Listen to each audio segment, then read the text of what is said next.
धन्यवाद ईश्वर. Thank you Jesus. Thank you Jesus. पूरी वर्ष बरा बरा बरा बरा बरा. धन्यवाद धन्यवाद धन्यवाद धन्यवाद. Thank you Jesus. गिरे गिरे के स्तुति करूं बेसुमार तेरे तारों के लिए. अब तक है संभाला मुझे अपनी बाहों में लिए हुए. अब तक है संभाला मुझे अपनी बाहों में लिए हुए. गिर गिर के स्तुति करूं बेसुमार तेरे तारों के लिए. अब तक है संभाला मुझे अपने बाहों में लिए हुए. अब तक है संभाला मुझे अपने बाहों में लिए हुए. तेरी शत्रुओं का निशाना तुझ पर हमारा बल. तेरी शत्रुओं का निशाना तुझ पर हमारा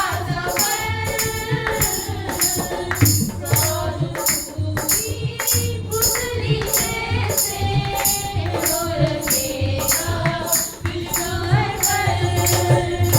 आँखों की पुतली जैसे हो रखेगा तुझको हर पल. गिन गिन के स्तुति करूं बेसुमार तेरे नाम के लिए. अब तक है संभाला मुझे अपने बाहों में लिए हुए. अब तक है संभाला मुझे अपने बाहों में लिए हुए. आँधियाँ बन के आई जिंदगी के फिकर. आँधियाँ बन के आई जिंदगी के फिकर. और तेरा है भरोसा तेरा ही दर. और तेरा है भरोसा तेरा ही दर. गिन गिन के स्तुति करूं बेसुमार तेरे नाम के लिए. अब तक है संभाला मुझे अपनी बाहों में लिए हुए. अब तक है संभाला मुझे अपनी बाहों में लिए हुए. आए तुझी तुम जाने वो शस्त्र होंगे आए तुझको मिटाने वो शस्त्र होंगे. तेरा रचने वाला तुझ पर रखता है अपनी नजर. तेरा रचने वाला तुझ पर रखता है अपनी नजर. गिन गिन के स्तुति करूं बेसुमार तेरे नाम के लिए.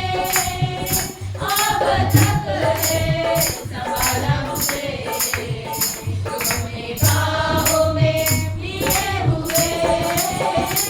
अब तक है संभाला मुझे अपने बाहों में लिए हुए. खरोखर ते म्हणतो की तो आम्हाला त्याच्या पंखाखाली सापडून घेईल. आमचं रक्षण करतो डोळ्याच्या पंखाप्रमाणे संभाळतो. धन्यवाद. तुझे वचन वचनावर आमच्याशी बोलते. वचनाद्वारे तुमच्या जीवनात आशीर्वादित कर. पवित्र आत्मा आम्हाला सहाय्य कर. होठ आमच्या असू दे पण शब्द तुझे असू दे. शिकव प्रभू आम्हाला, चालव प्रभू आम्हाला. आजच्या वचनाद्वारे तुझ्या लेकरांना आशीर्वाद दे. प्रभू येशूच्या नावात प्रार्थना करतो. आमेन. बोलो यीशु मसीह की जय. बोलो राजा की राजा की जय. धन्यवाद येशू. आज वचनामध्ये आपण पाहणार आहोत की परमेश्वराचे आपण कळप आहोत. काय आहोत? कळप आहोत. आणि तो आमचा मेंढपाळ आहे. Hallelujah, hallelujah, praise the Lord. आणि आज आपण बघणार आहोत की या शेवटच्या दिवसांमध्ये प्रभू येशू ख्रिस्ताने काय सांगून ठेवलेलं आहे की अनेक लोक येतील आणि लोकांना फसवतील. काय करतील? फसवतील. आणि म्हणून आजच्या वचनांद्वारे आम्हाला काय करायचं आहे? हे शेवटच्या दिवसांमध्ये अनेक लोक येतील आणि मनुष्य लोकांना फसवतील, त्यांना खोटं शिक्षण देतील, चुकीच्या मार्गावर चालवतील. पण आमचा देव आमच्या बरोबर आहे या वचनातून आपण पाहणार आहोत. आणि आम्हाला फक्त प्रभू येशूकडे पाहायचं आहे. हालेलुया. मत्ते शुभवर्तमान आपण 24 अध्यायामध्ये येशूने सांगून ठेवलेलं आहे की अनेक लोक येतील आणि तुम्हाला फसवतील. मत्ते शुभवर्तमान 24 अध्याय. पण आपल्याला काय करायचं आहे? आज आपण हे वचनातून पाहणार आहोत. जर देवाने आम्हाला निवडलेलं आहे, जर देवाने आम्हाला त्याच्या रक्ताने विकत घेतलेलं आहे आणि आम्हाला त्याच्या पुत्राद्वारे सार्वकालिक जीवन दिलेलं आहे, तर आम्हाला काय करायचं आहे? मत्ते शुभवर्तमान 24 अध्याय आणि 4 वचन. 24 अध्याय आणि 4 वचन वाचा कोणीतरी. तेव्हा येशूने त्यांना उत्तर देऊन म्हटले, कोणीही तुम्हाला फसू नये म्हणून जपा. Praise the Lord. हालेलुया. कोणीही तुम्हाला फसू नये म्हणून जपा. म्हणजे याचा अर्थ आम्ही फसू शकतो.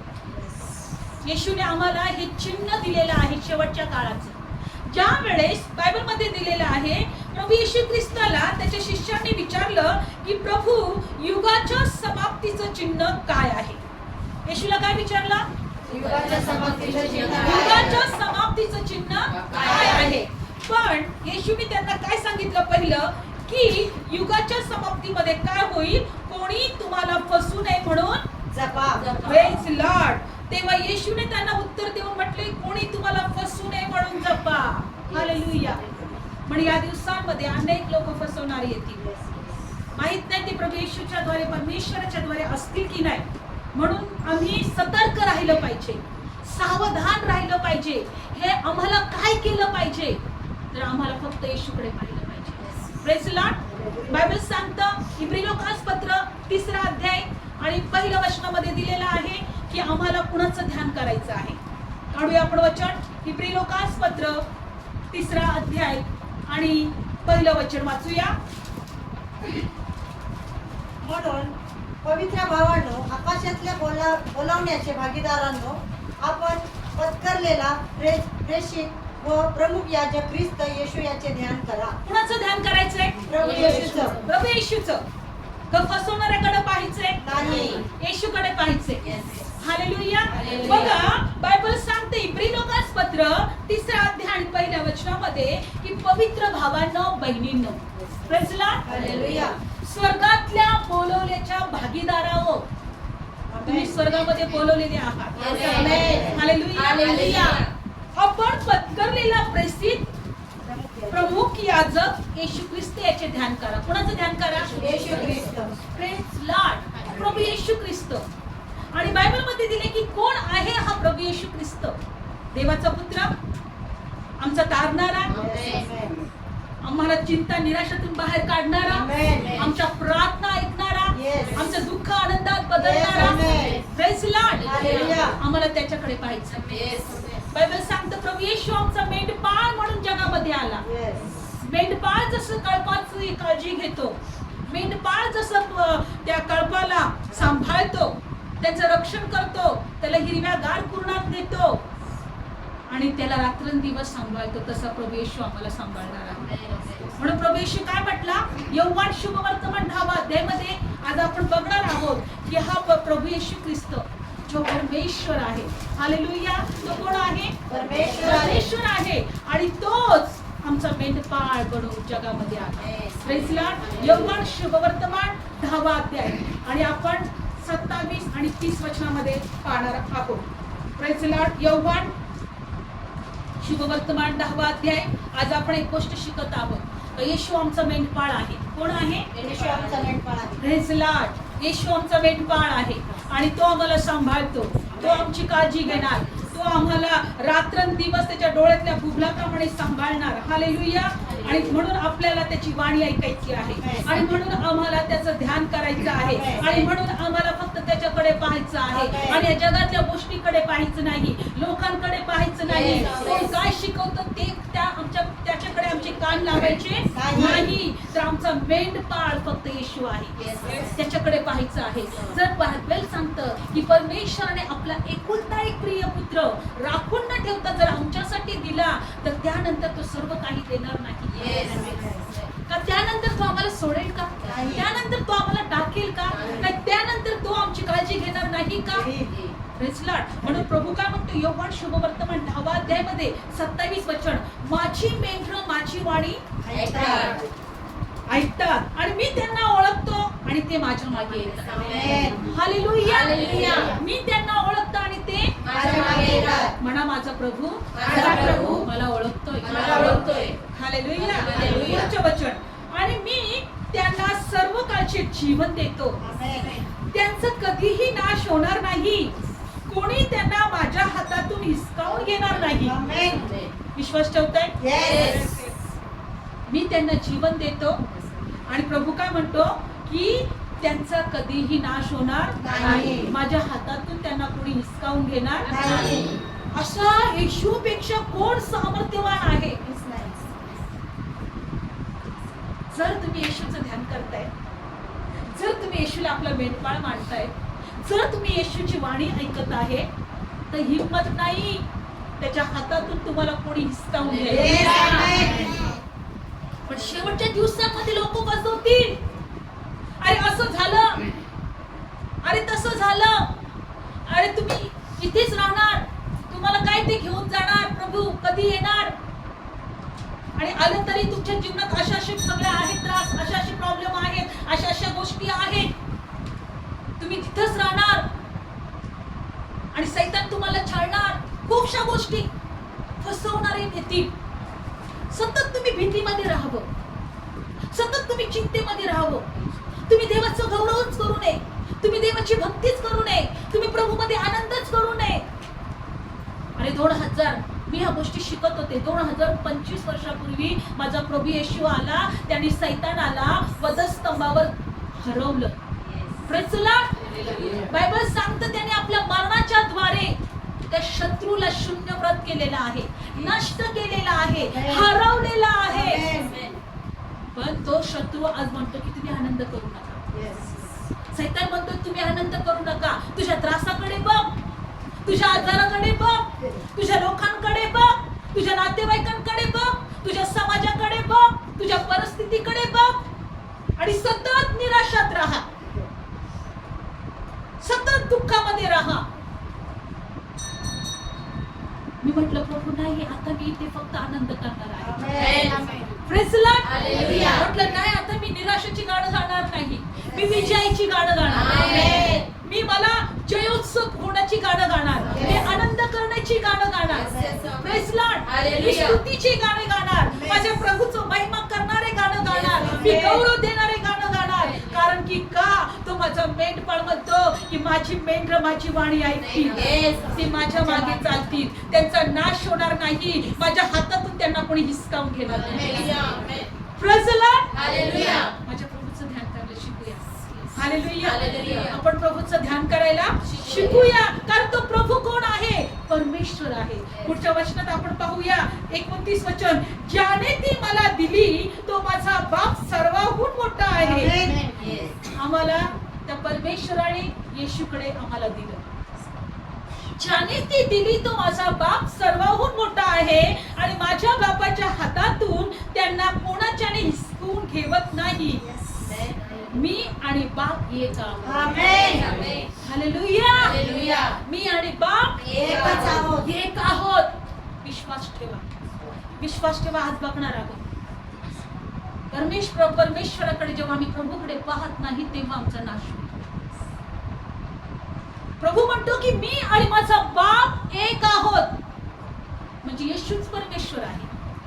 आणि हाच परमेश्वर बायबलमध्ये दिलेला आहे का इस्रायल लोकांना ज्या वेळेस ते गुलामगिरीच्या देशात होते, ज्या वेळेस ते मिस्र देशात होते, ज्या वेळेस ते फारोच्या दास्यात होते, त्या परमेश्वराने आपल्या लोकांना त्या गुलामगिरीतून बाहेर काढलं. त्यांना वचन दिलं का मी तुम्हाला दूध मध वाढायच्या देशात नेत आहे, वचनदत्त भूमीत नेत आहे.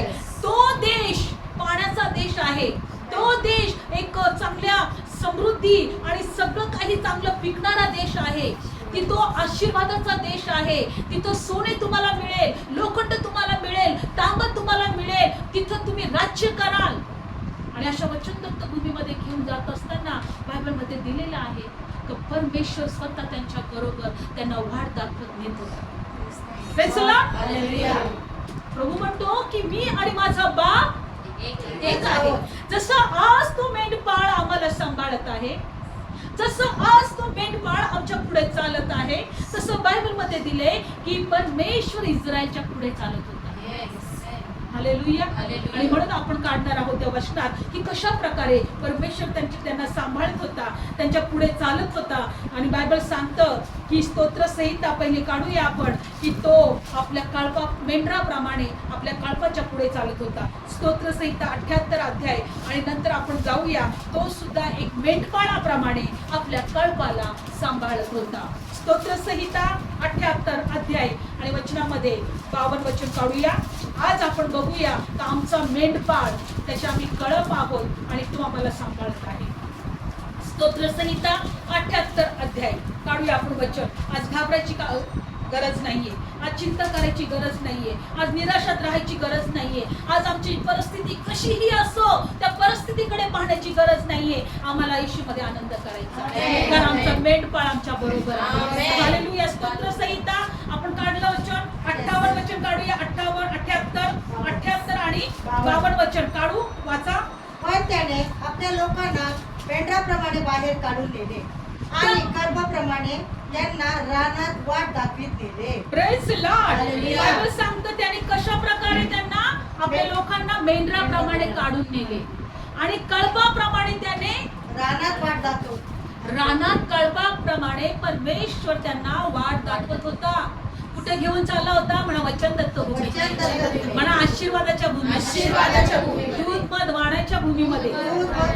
Praise Lord. आणि बायबलमध्ये दिले की जसं मेंढपाळ आपल्या मेंढराच्या पुढे पुढे पुढे पुढे चालतो तसं परमेश्वर त्यांच्या पुढे पुढे चालतो. कशा प्रकारे काढणार आपण वचन. गणनाचं पुस्तक काढूया. गणना 9 अध्याय आणि 15 वचन. गणना 9 अध्याय आणि 15 वचन. बघा, या वचनातून एक गोष्ट आम्हाला शिकायचंय. लक्षपूर्वक ऐका. आज आम्हाला जो येशू म्हटला मी आणि बाप एकच आहे, मी आणि बाप, मग जो परमेश्वर इस्रायल लोकांच्या पुढे चालत होता तोच येशू आज आमच्या पुढे चालतो. हालेलुया. गणनाचं पुस्तक काढलं वचन सगळ्यांनी. गणना 9 अध्याय काढूया. बायबलमध्ये दिलेलं आहे की कशा प्रकारे प्रभू परमेश्वर या लोकांच्या पुढे चालत होता. Praise Lord. लक्षपूर्वक ऐका. इस्रायल लोकांना मिस्र देशातून बाहेर काढल्यानंतर परमेश्वर म्हटला की तुम्ही एक माझ्यासाठी एक मंडप तयार करा. काय तयार करा? आणि त्या मंडपामध्ये काय ठेवायचं? साक्षीच्या पाट्या. काय ठेवायच्या? साक्षीच्या पाट्या. कराराचा कोश. जो करार परमेश्वराने आपल्या लोकांशी केला होता तो कराराचा कोश, साक्षीचा मंडप. आणि बायबलमध्ये दिलंय तो मंडप इस्रायल लोकांच्या पुढे असायचा. कुठे असायचा? पुढे. आता हे लोक प्रवासाच्या काळामध्ये होते. कुठे होते? प्रवासाच्या काळात. कुठे चालले होते? वचनदत्त भूमीमध्ये. आणि बायबल सांगतं की बघा, गणना पुस्तक 9 अध्याय आणि 15. मंडप उभारला त्या दिवशी. मंडप म्हणजे साक्षीच्या कोशाचा ढेरा मेघाने झाकला. संध्याकाळी तो मेघ मंडपावर जणू काय आगडीसारखी दिसला आणि सकाळपर्यंत राहिला. आणि असं नित्य होत असे. दिवसा मेघ त्याला झाकी आणि रात्री तो अग्नीसारखा दिसे. संताने प्रवास करीत असत आणि ज्या ठिकाणावर मेघ राही इस्रायलची संताने धैर्य देत असत. लक्षपूर्वक ऐका सगळ्यांनी. आता हा मेंढपाळ कसा त्या मंडपावर होता. बायबलमध्ये दिले का दिवसा तो ढग बनून त्या मंडपावर झाकायचा. बघा, सगळे लोक परमेश्वराच्या मागे, त्या मंडपाच्या मागे होते. कुठे होते? आणि त्या मंडपावर दिवसा काय राहायचा? ढग. आणि रात्री काय राहायचा? अग्नीचा खांब. म्हणजे त्याच्या अग्नीने त्या रानामध्ये, त्या जंगलामध्ये या लोकांना प्रकाश मिळायचा, किंवा त्या ढगाच्या द्वारे या लोकांना सावली मिळायची. फ्रेसला ही सावली चालायची आणि हे त्याच्या मागे मागे चालायची. आणि बायबलमध्ये दिले की जेव्हा परमेश्वरला असं वाटलं की आता काय करायचं आहे, इथे थांबायचं आहे, मग तो मंडप तिथं थांबायचा आणि ढग तिथे उतरायचा. आणि मग हे लोक काय करायचे प्रवासाच्या काळामध्ये, अरे अरे थांबा, आता आज दिवसा ढग थांबलेला आहे. मग हे लोक काय करायचे, तिथं आपले ढेरे मांडायचे. पूर्वी प्रवासाच्या काळामध्ये काय करायचे, तंबू बांधायचे, हो की नाही? काही दिवस तिथं वस्ती केल्यानंतर तिथं तंबू बांधायचे. मग प्रत्येक कुटुंब आपापले तंबू तिथं बांधत होते. पण कसे बांधायचे की ज्या वेळेस ढग थांबला, काही म्हणायचे अरे आता देव थांबलाय बरं का, आता काय करायचं, आपल्याला इथं राहायचंय, ह्या ठिकाणामध्ये राहायचंय. जेव्हा देव थांबायचा, ढग थांबायचं, तेव्हा हे लोक वस्ती करायची. आणि बायबल सांगतं की पुढचं वचनावरून आपल्याला लक्षात येईल काय होते बघा. तेव्हा इस्रायलची संताने प्रवास करीत असत आणि ज्या ठिकाणावरून मेघ राही इस्रायलची संताने ढेरे देत असत. काय देत असे? म्हणजे तंबू ठोकत असत त्यांचे राहण्याची. पुढं काय होतं, मग देवाच्या आज्ञावरून इस्रायलची संताने प्रवास करीत असत आणि परमेश्वरच्या आज्ञावरून ते ढेरे देत असत आणि मेघ मंडपावर राही तितके दिवस हे ढेरे देऊन राहत असे. लक्षपूर्वक ऐका. पुढं मंडप होता आणि जोपर्यंत ते ढग त्या मंडपावर होता, कराराच्या कोशावर होता, तोपर्यंत हे लोक तिथं मस्त काम करायचे. ढग उठला, हे लोक ढग उतरले, आपला जायचं प्रवासाला. आणि मग हे लोक काय करायचे, ज्यांचे ढेरे होते, ज्याचे काही वस्तू असेल, सामान असेल, भांडे असतील, खाण्याच्या गोष्टी असतील, काही जे काही त्यांच्याकडे वस्तू असेल, सामान पटापट बांधायचे. अरे ढग वरती घेतला गेला, आता आपल्याला प्रवासाला निघायचे. जोपर्यंत ढग त्या मंडपावर होता तोपर्यंत त्यांचा मुक्काम ज्या ठिकाणामध्ये ते उतरले आहे तिथं राहायचा. म्हणजे ते कोणाच्या इशाऱ्यावर चालत होते प्रवासामध्ये? देवाच्या इशाऱ्यावर. कोण त्यांना चालत होता? ते स्वतःच्या बुद्धीने चालत नव्हते, स्वतःच्या इच्छेने ते प्रवास करत नव्हते. त्यांचा ध्यान कोणाकडे होता? त्या ढगाकडे. ढग खूप सारे दिवस राहायचा, कधी 15 दिवस, कधी 8 दिवस, कधी रात्री थांबला अग्नी, का दुसऱ्या दिवशी सकाळी लगेच उठायचा ढग. म्हणजे त्यांनी आता ठरवलेलंच असतंय की अरे आता चला आवरावरी करू, तंबू बांधू, आता ठोकू आपण सगळं काही, आता जीवन संकटाची तयारी करू आणि आता चांगलं झोपू. आणि नाही का ती तयारी करत असताना कधी कधी डोकं वरती घ्यायचं आणि मग त्यांना फास्ट, अरे आवरत झाला, परमेश्वर निघाला, चला पटापट आपण निघूया. मला म्हणायचे की इथे सगळी मर्जी कोणाची होती? फक्त देवाची. बघा पुढच्या वचनात काय दिलेलं आहे, 19 वचन. मेघ मंडपावर पुष्कळ दिवस स्थिर राही तेव्हा इस्रायलची संताने परमेश्वरचा नियम पाळत आणि प्रवास करीत नसत. जोपर्यंत तो ढग किंवा मेघ त्या मंडपावर राही तोपर्यंत ते प्रवास करत. त्यांच्या लोकांमध्ये एकही असं म्हणत नाही हे जाऊ दे तो ढग, मला जायचंय पुढं, मी चाललो, मी जसं वाट मिळेल तशी जाईल. पण त्यांचा सगळा प्रवास कुणावर अवलंबून होता? कोण पुढे चालत होता? ढग पुढे चालत होता. आणि बायबल मध्ये दिलंय की जितक्या दिवस तू तिथे थांबत, जोपर्यंत ढग वरती घेतला जात नाही, मेघ वरती उचलला जात नाही, तोपर्यंत ते प्रवास करत नव्हते. पुढचं वचन 20. कधी कधी मेघ मंडपावर थोडे दिवस राहील कधी कधी मेघ किती दिवस राहील? थोडे दिवस. आणि पुढे बघा, तेव्हा परमेश्वरच्या आज्ञावरून ते ढेरे देऊन राहत असत आणि देवाच्या आज्ञावरून ती प्रवास करत असेल. 21. कधी कधी मेघ संध्याकाळपासून सकाळपर्यंतच राहत होता. संध्याकाळपासून ते सकाळपर्यंत, म्हणजे ह्या रात्री आता संध्याकाळी इथं थांबला, ढग थांबले आणि ह्या लोकांनी आवरायला सुरुवात केली. आता चला आता तंबू ठोकू, आपला सगळ्या वस्तू जिथे तिथे लावून ठेवू. आता माहित नाही किती दिवस राहायचे, पण बायबल काय सांगत होतं की सकाळपर्यंतच राहील. म्हणजे यांची इकडे तयारी होतच आहे इथं मुक्काम करण्याची, तर तिकडे सकाळी लगेच मेघ. आणि मग काय होत बघा, आणि मग सकाळी मेघ वरती घेतला जाई तेव्हा ते प्रवास करू लागत. दिवसा किंवा रात्री जेव्हा मेघ वरती घेतला जाई तेव्हा ते प्रवास करू लागत. मग 2 दिवस असो, 1 महिना असो किंवा 1 वर्ष असो, मेघ मंडपावर वस्ती करून राही तेव्हा इस्रायलची संताने ढेरे देऊन राहत आणि प्रवास करीत नसत. पण तो वरती घेतला जाई तेव्हा तो प्रवासाला निघत आणि देवाच्या आज्ञावरून ते ढेरे देत आणि देवाच्या आज्ञावरून ते प्रवास करीत आणि मोशेकडून मोशेकडून परमेश्वराची जी आज्ञा झाली तिच्याप्रमाणे ते नियम पाळत. बघा, कधी 1 महिना, कधी 1 वर्ष, इतके दिवस थांबायचा. मला या वचनातून काय दाखवलं? का परमेश्वर थांबत असेल? का परमेश्वर पुढे चालत असेल? काहीतरी परमेश्वराला वाटत असेल की थांबा इथं, माझे लोक आता सुरक्षित नाही, इथंच थांबलं पाहिजे. आणि देव लढाई करत होता, मार्ग मोकळा करत होता. हालेलुया. देव आपल्या लोकांचे शत्रू बाजूला करत होता. आणि बायबल सांगतं की चला आता मार्ग मोकळा झाला, चला चला मेंढपाळ आपल्या कळपावर घेऊन जा.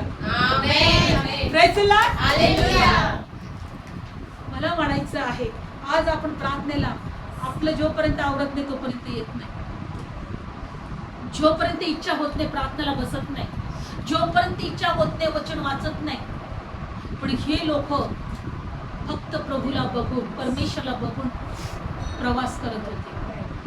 त्यांच्या इच्छेने नाही, देवाच्या इच्छेने. देव म्हटला वर्षभर मला इथंच मुक्काम करायचे, थांबायचे तिथे.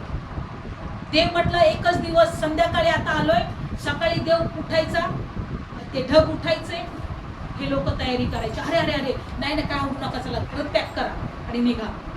कुणाच्या मर्जीने चालत होते? फक्त देवाच्या मर्जीने. आणि बायबल सांगतं की ज्या वेळेस परमेश्वर निघाला जायला की मोशे कशी प्रार्थना करायचा. आपण काढूया वचनामध्ये 10वा अध्याय, गणना 10वा अध्याय. मोशे कशा प्रकारे प्रार्थना करायचा जेव्हा परमेश्वर चालायला लागायचा किंवा ढग पुढे जायचे तेव्हा मोशे कसा प्रार्थना करायचा. काढू आपण वचन. आज आपल्याला का शिकायचंय तर हे लोक किती देवाच्या इच्छाप्रमाणे यांचा प्रवास होता हे वागत होते. आणि बघा गणना 10वा अध्याय आणि 33 वचन. मग परमेश्वरच्या डोंगरापासून निघून 3 दिवसाची वाट चालून गेले आणि यहोवाच्या कराराचा कोष त्याचे उतराचे ठिकाण पाहायला 3 दिवसाच्या वाटेवर त्यांच्या पुढे गेला. तो 3 दिवस अगोदर कराराचा कोष त्यांच्या पुढे जायचा. बघा पुढं. आणि ते तळ उठून जात असत तेव्हा दिवसा देवाचा मेघ त्यांच्यावरती असे. आणि असे होई की जेव्हा कोष पुढे जायला निघे तेव्हा मोशे म्हणे, हे यहोवा उठ आणि तुझ्या शत्रूंची दाणादाण हो आणि तुझा द्वेष करणारे तुझ्या पुढे पळत. Praise Lord. आणि तो उतरते वेळेस तो काय प्रार्थना करे, हे यहोवा इस्रायलच्या हजारांच्या आयुधांकडे परत ये.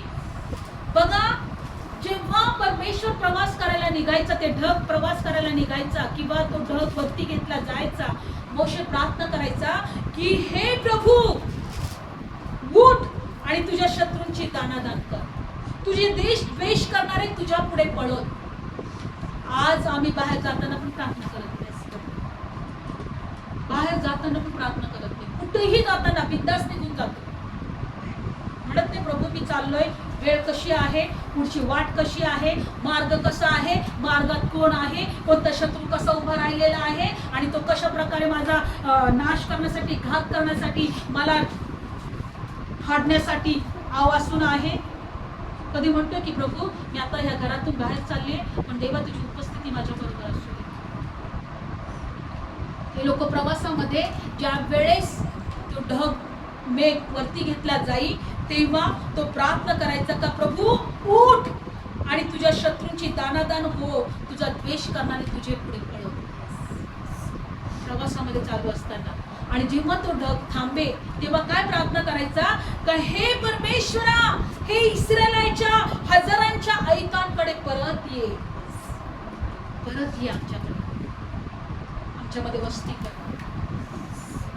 मला एवढं सांगायचं, ह्या लोकांना वाट दाखवणारा परमेश्वर होता. मेंढपाळ यांचा परमेश्वर होता. मेंढराप्रमाणे यांचा हा कळप यांच्या मागे होता. पण बायबल सांगतं तरीही प्रभू येशू ख्रिस्ताने आम्हाला सांगितलेलं आहे की आम्हाला त्या देवाकडे पाहायचं आहे, त्याची वाणी ऐकायची आहे, त्याच्या मागे चालायचं आहे, त्याची भक्ती करायची आहे. आजही आम्ही प्रवासाच्या काळामध्ये आहोत, आजही आम्ही स्वर्गाच्या वाटेवर आहोत, आजही आम्हाला देवाकडे बघून जगायचं आहे. Praise the Lord.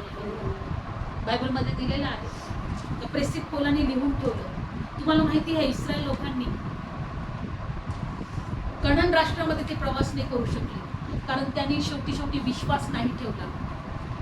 काय ठेवला नाही?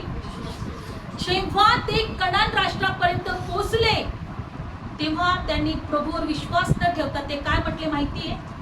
आपले काही लोक त्या राष्ट्रामध्ये पाठवा, त्या राष्ट्राची सर्व पाहणी करा, खरंच ते झाडं किंवा ते फळं खरंच ते देश दूधपदाचा आहे का, खरंच तिथली फळं मोठी मोठी आहेत का, खरंच तिथले लोक हे आम्ही त्यांना हरू शकतो का, किंवा तिथले लोक कसे आहेत. मोशेला म्हटले मोशे काही लोकांना तिथं पाहणी करायला पाठव.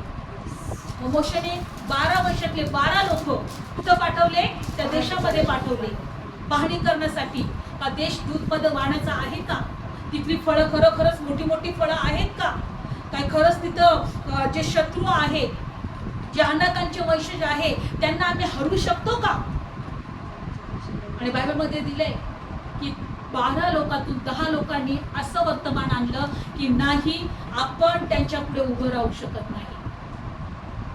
ते लोक अनाकांचे वंशज आहेत, म्हणजे राक्षस लोक आहेत. जरी तो दूध पाण्याचा देश आहे, फळांचा देश आहे, खूप सारा आशीर्वादाची भूमी आहे, पण आपण तो देश जिंकायला समर्थ नाही. पण 2 लोक कालेब आणि कोण होता? आहोरण. कालेब आणि दोघ जण त्यांनी असं शुभवर्तमान आणलं की काहीही असो पण देव आमच्या बरोबर आहे, आम्ही तो देश घ्यायला समर्थ आहोत, आम्ही तो देश जिंकायला समर्थ आहोत, कारण देव आमच्या बरोबर आहे. तुम्हाला माहिती आहे ह्या एका गोष्टीमुळं ते लोक मिस्र देशात पोहोचू शकले नाही, कनान राष्ट्रात पोहोचू शकले नाही, देवाच्या वचनदत्त भूमीमध्ये पोहोचू शकले नाही. आणि असं दिलेलं आहे यहूदाचं पत्र 1 अध्यायामध्ये. काढू आपण वचन. कोण लोक देवाच्या वचनदत्त भूमीमध्ये पोहोचू शकले नाही. आज मी तुम्हाला एक गोष्ट सांगितली की आम्हाला मेंढपाळाची वाणी ऐकायची आहे, आम्हाला मेंढपाळाच्या मागे चालायचं आहे, आम्हाला मेंढपाळावर पूर्ण विश्वास ठेवायचा आहे. कोणतीही परिस्थिती असू द्या, आम्हाला फक्त देवावर विश्वास ठेवून जगायचं आहे. यहूदाचं पत्र काढूया आपण. या वचनामध्ये 3 लोक देवाच्या राज्यात पोहोचू शकले नाही. काढूया यहूदाचं पत्र प्रकटीकरणाच्या अगोदर.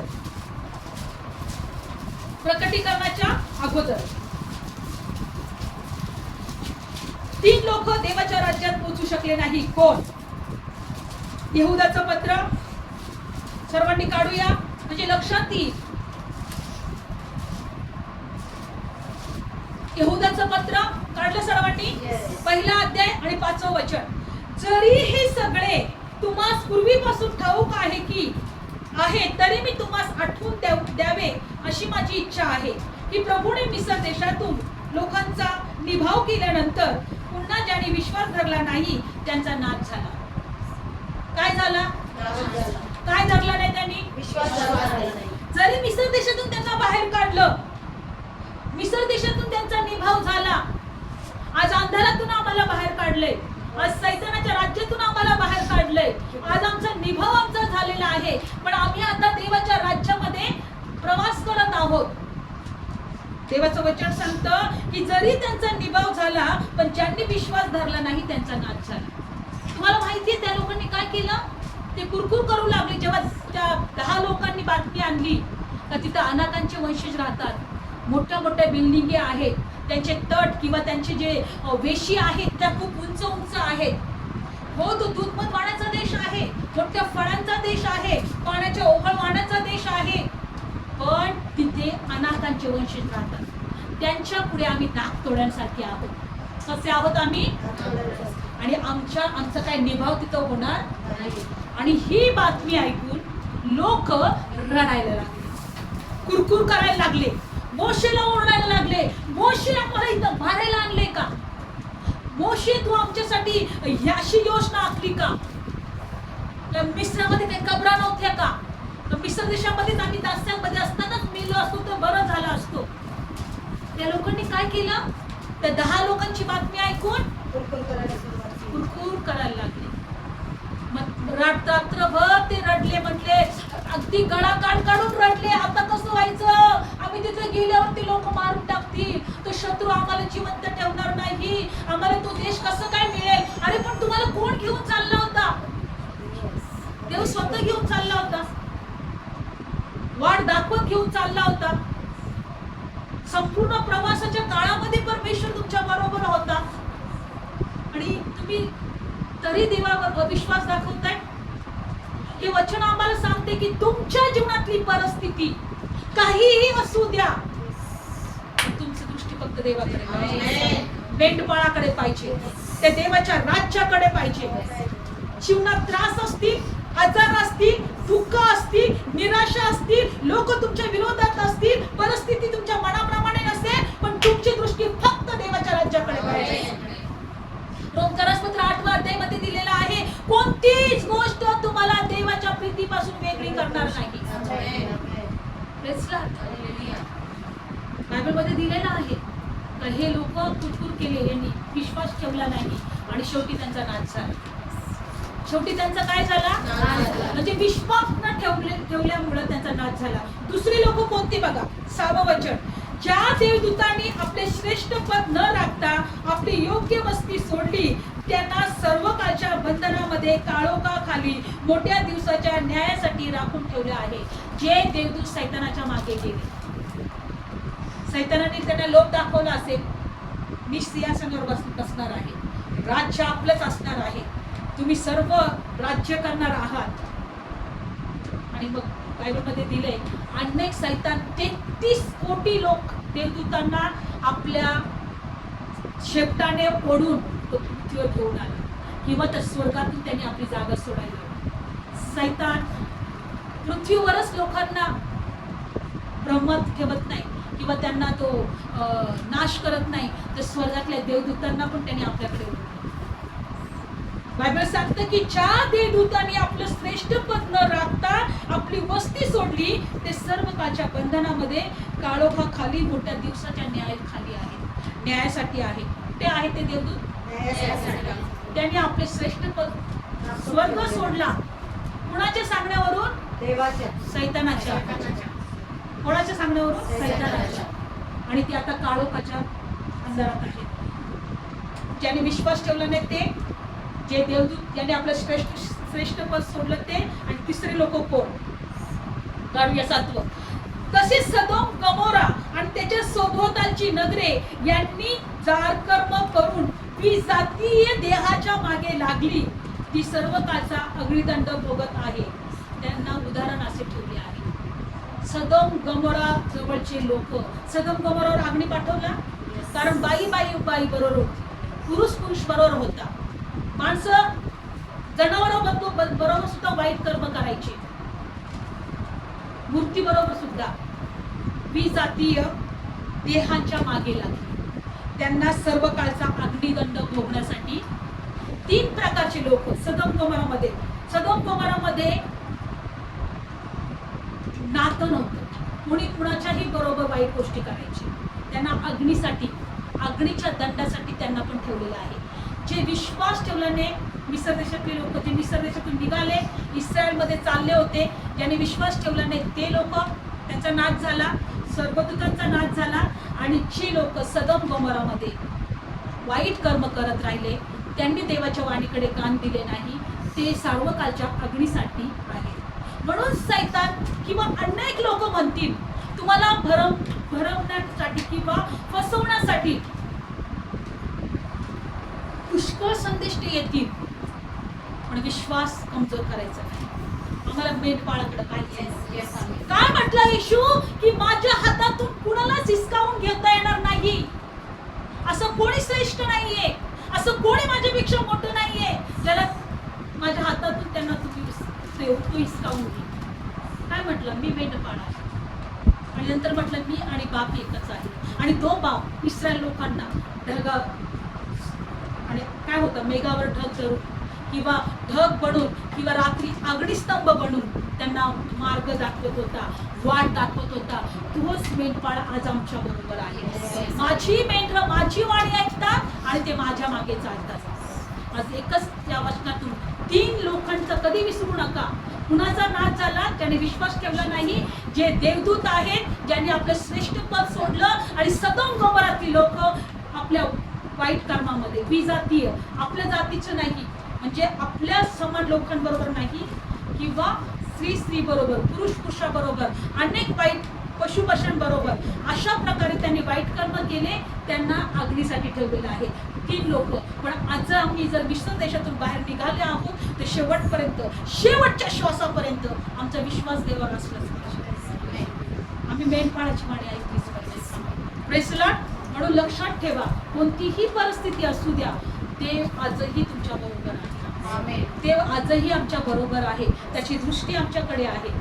तो आम्हाला डोळ्यातल्या बुबलाप्रमाणे सांभाळत आहे. आमची नावं त्याच्या तळहातावर लिहिलेली आहेत. तो देव प्रत्येक परिस्थितीतून आम्हाला बाहेर काढेल. फक्त आमचा विश्वास पाहिजे. Praise Lord. बायबल सांगतं की तोच आमचा मेंढपाळ आहे. परमेश्वर आमचा मेंढपाळ आहे आणि आम्ही त्याचे कळप आहोत. डोळे बंद करूया. धन्यवाद येशू, धन्यवाद येशू. डोळे बंद करूया. त्या मेंढपाळाकडे आपण पाहूया. त्या प्रभू येशूचं आपण ध्यान करूया. या शेवटच्या दिवसांमध्ये अनेक लोकांचं तुम्ही ऐकाल, पण ते कुणापासून आहेत? काही ते फसवणारे आहेत का? ते आडमार्गाने लावणारे आहेत का? ते चुकीच्या मार्गाने लावणारे आहेत का? ह्या गोष्टीकडे आपण पाहायला शिकलं पाहिजे. ते मेंढपाळाचं हृदय आपण जाणलं पाहिजे. त्याचं प्रेम आपण ओळखायला पाहिजे. त्याच्याकडे ध्यान लावलं पाहिजे. त्याच्या मागे आपण चाललं पाहिजे. कारण त्या परमेश्वराने आपला प्रिय पुत्र, एकुलता एक प्रिय पुत्र दिलेला आहे यासाठी की कुणाचा नाश होऊ नये, तर सर्वांना सार्वकालिक जयशी बनवला. धन्यवाद येशू, धन्यवाद येशू. हालेलुया. Thank you Jesus, thank you Jesus. धन्यवाद येशू. आम्ही वचनातून पाहिले होते का मेंढपाळ आपल्या मेंढरांच्या पुढे चालले. आम्ही तुझे कळप आहोत. मेंढराप्रमाणे तुझ्या मागे चालायला शिकव, तुझ्याकडे पाहायला शिकव. कोणतीच परिस्थिती देवा तुझ्या मागे चालल्या आम्हाला थांबवून देऊ नको. तुझ्या मागे चालण्यापासून आम्हाला थांबवून देऊ नको. प्रभू आम्हाला तुझ्या मागे चालण्यासाठी कृपा करू. Thank you Jesus. कितने भी संकट मुझ में रहे, कितने भी बोझ रहे, कितने भी कष्टों में डूबा गया, हार मैं मानूंगा. तेरा नाम काफी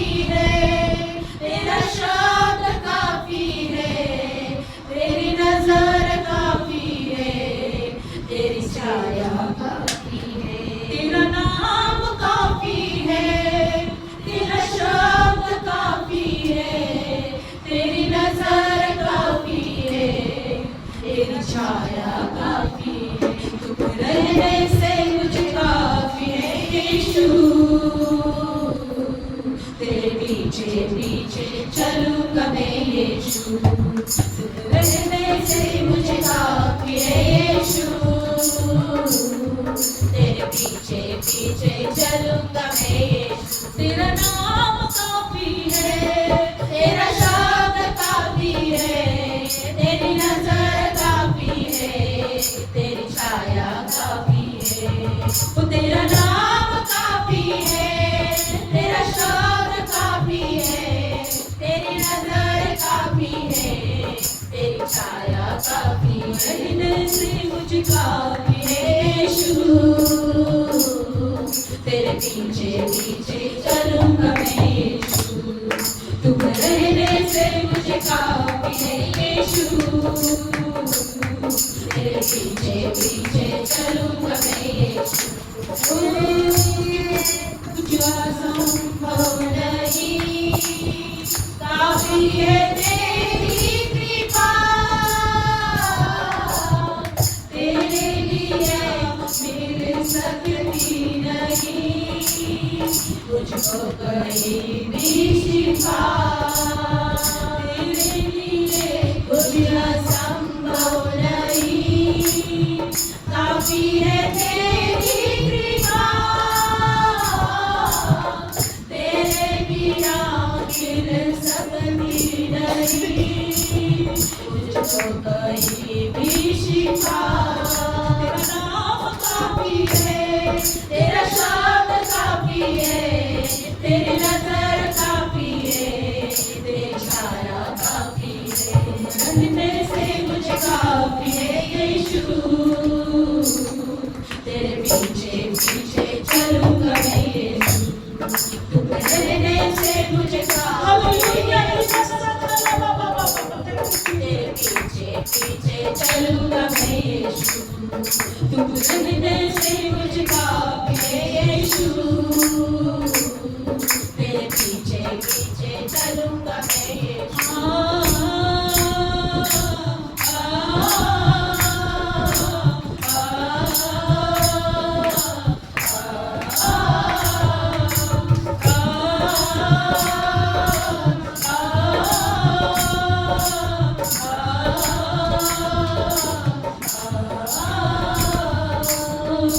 जीवन की नाव टूटी होगी, दर्दों में डूबा हुआ,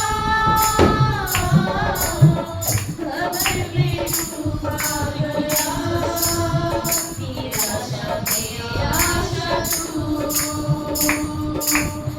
जीवन की नाव टूटी हुई, दर्दों में डूबा हुआ,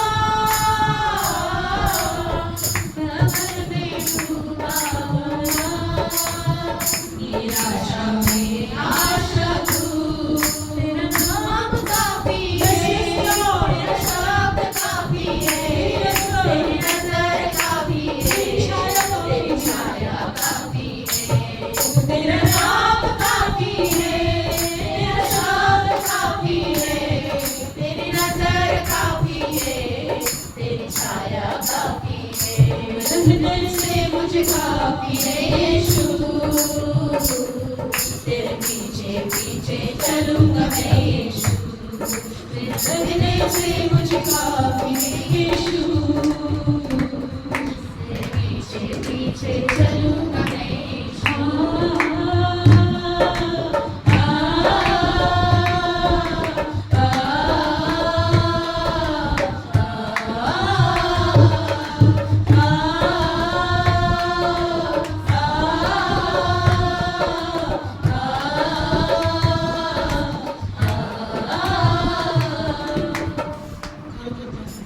तुझं नाव पुष्कळ आहे, तुझं आमच्याबरोबर असणं पुष्कळ आहे, तुझा शब्द आमच्यासाठी पुष्कळ आहे, ओ तुझी सावली आमच्यासाठी पुष्कळ आहे। तुझ्या मागे आम्हाला चालायचं, तुझ्याकडे पाहायला शिकव। या कठीण दिवसामध्ये तू म्हटला की लढाया होतील, युद्ध होतील, भूमिकंप होईल, संकटावर संकट येतील, फसवणारे लोक असतील,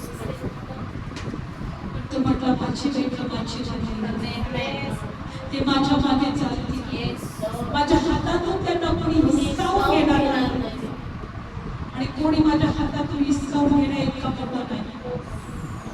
देवा मला तुझ्या प्रमाणे चालायला तुझ्या मार्गात चालायला आमच्या जीवनात तुझं गौरव Yes. तुझ्याकडे पाहायला शिकवलं धन्यवाद म्हणा हे प्रभू हे प्रभू, आम्ही तुझ्यावर विश्वास आम्ही ठेवतो तुझ्यावर विश्वास ठेवतो. तू देवाचा पुत्र आहे देवाचा पुत्र आहे. आमच्या प्रदानसाठी आमच्या प्रधानसाठी मरणाच्या हाती दिला गेला मरणाच्या हाती दिला गेला. आम्हाला नीतिमान आम्हाला ठरवण्यासाठी निर्माण करण्यासाठी तिसऱ्या दिवशी पुन्हा जिवंत त्या झाला दिवशी पुन्हा जिवंत प्रभू झाला. येशू प्रभू येशू, मी तुझ्यावर विश्वास ठेवते तुझ्यावर विश्वास माझ्या ठेवते. अपराधांची क्षमा कर माझ्या अपराधांची क्षमा तुझ्या कर. पवित्र रक्ताने मला शुद्ध तुझ्या कर पवित्र रक्ताने मला शुद्ध कर. माझ्या जीवनात ये माझ्या जीवनात ये. माझ्या हृदयात ये माझ्या हृदयात माझ्या ये. घरात ये माझ्या घरात ये. मी तुला मी तुला माझा तारणारा माझा तारणारा, माझा मेंढपाळ माझा मेंढपाळ स्वीकारते स्वीकारते. आमेन आमेन. मी त्या परमेश्वरा जितक्याने प्रभू तुला स्वीकारले Yes, yes. जितक्याने तुझ्यावर विश्वास ठेवला त्यांना तू आपलं लेख होण्याचा अधिकार दिला तुझ्या लेखांना आशीर्वाद ज्या जरी आहेत त्यांना कबूल कर ज्यांची परिस्थिती बिघडली ती प्रभू परमेश्वरा ओ त्यांना पूर्णपणे तुझ्या कृपेत घे त्यांना आशीर्वाद दे सर्व निराशातून बाहेर काढ सर्व चिंतेतून बाहेर काढ तुझ्या लेखनाच्या हर एक प्रार्थना तू ऐक आणि तुझं गौरव कर. प्रभू येशूच्या नावात प्रार्थना करतो. आमेन. बोल येशू